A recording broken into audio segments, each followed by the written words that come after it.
ఏడు సుందరం బాబు, office hours అయిపోయినా ఇంకా ఏడే కూకున్నారు. ఏం కూకోవడం గాని నువ్వేంటి ఇంకా ఉన్నావు? ఇంటికన్నా ఆఫీస్ పదిలోని మా గురువు చెప్పేవాడు. ఎవరయ్యా నీ గురువు? ఇంటికెళ్ళి మాత్రం ఏడు చెయ్యాలి చెప్పు బాబు. అదేంటి నీ భార్య? మనం మందు దెబ్బకి బెదిరి మన నిడిచిపెట్టి వెళ్ళిపోయింది. అంటే మందు దెబ్బకి పెళ్ళం పారిపోతుందా? మందు దెబ్బకి పెళ్ళం పారిపోతే మనం ఎందుకు రా అని మా గురువు చెప్పేవాడు. ఆ గురువు ఎవరయ్యా? మొగుడు వ్యభిచారం చేస్తున్నాడు కదా అని పెళ్ళం వ్యభిచారం చేయదురా అని మా గురువు చెప్పలేదండి. ఎవరయ్యా నీకు? మనం పుల్లుగా మందు కొట్టేశాం, దాన్ని కొట్టేమన్నాం, అంతే బెదిరిపోయింది, నన్ను విడిచిపెట్టి వెళ్ళిపోయింది. వెళ్తా బాబు, మందు తీయిపోయింది. అది సంగతి. పెళ్ళాన్ని మందు కొట్టమంటే పారిపోతుంది అన్నమాట.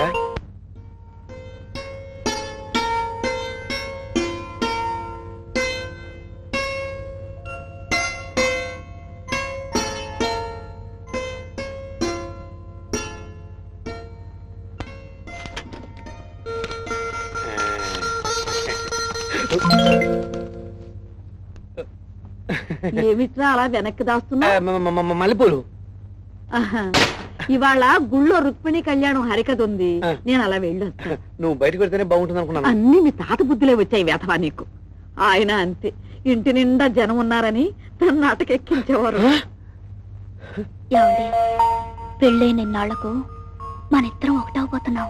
శబాష్, పెళ్ళైన ఇన్నాళ్ళకి మనం విడిపోబోతున్నాం.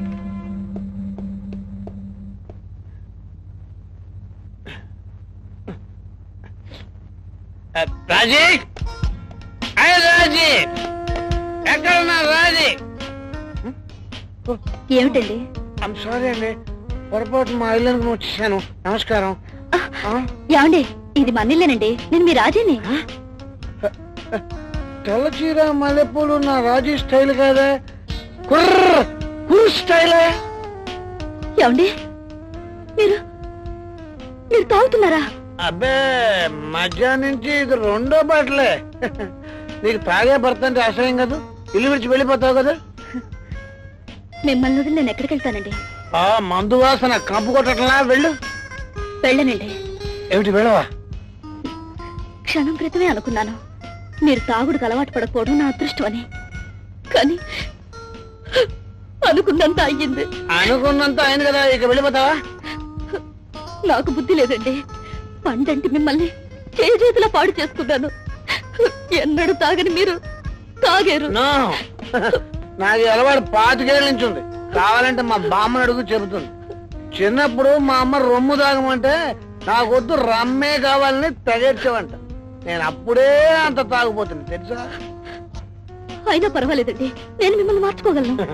నీ వల్ల కాదు, కానీ నేను తాగడమే కాదు, నీ చేతి కూడా తాగిస్తాను. నాతోనా? అవును, నీతోనే. తాగు. రాజీ, రాజీ, నీ కాదు చెప్పేది. తాగా తాగవా? సరే.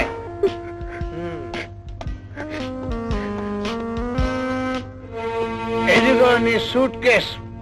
బాటిలా సూట్ కేసా? రెండే పాయింట్, మూడో పాయింట్ లేదు. తాగుతావా, ఇంట్లోంచి వెళ్ళిపోతావా? అది కాదండి.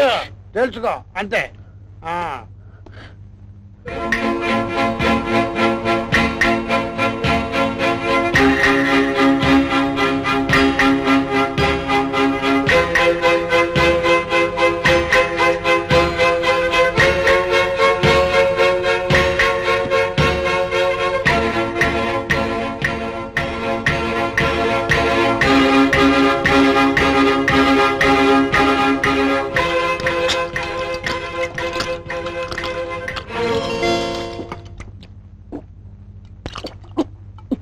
రాజీ, ఏమిటనుకున్నది? నిజమైన మందు విస్కీ? విస్కీ ఏమిటండి, మీరు విషయం ఇచ్చినా తాగుతాను. రాజీ, రాజీ, రాజీ.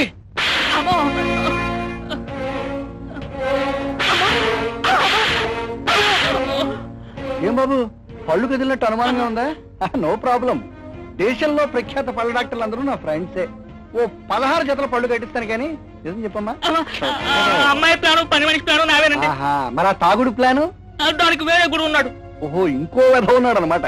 వాడి అడ్రస్ చెప్పు, నేను వాడి అడ్రస్ లేకుండా చేస్తాను. నాకు తెలీదు. విడిపోతున్న భార్యాభర్తల్ని కలపడం ఎలాగా అని మేము హోరాహోరీ రీసెర్చ్ చేస్తూ ఉంటే భార్యాభర్తల్ని విడతీయడానికి మీరు గురుకులాలు పెడతారట్రా.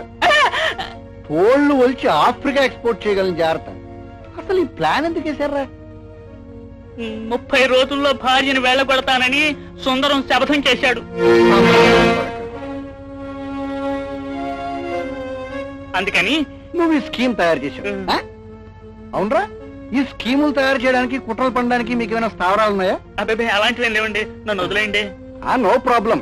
కానీ నిన్ను ఇప్పుడు వెళ్ళనిస్తే నువ్వు వెళ్ళి ఈ స్కీమ్ అంతా నాకు చెప్పినట్టు ఆ సుందరం దగ్గర చెప్తే క్లైమాక్స్ లో ఫైట్లు గట్రా ఉండే అవసరం రావచ్చు. అందుకని ఈ పళ్ళు ఇలాగే ఉంచి ఈ శాల్తీని ఇలాగే మిగిల్చి నిన్ను మాత్రం లోపల పడేస్తాను. ఆ? వద్దండి, అమ్మ, వదిలేయండి, వదిలేయండి.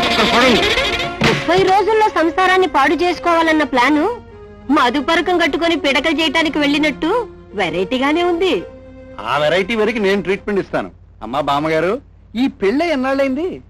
ఇవాళకి 29 రోజులు నాయన. ఆహా, అంటే ఇంకో రోజు టైం ఉందన్నమాట. No problem.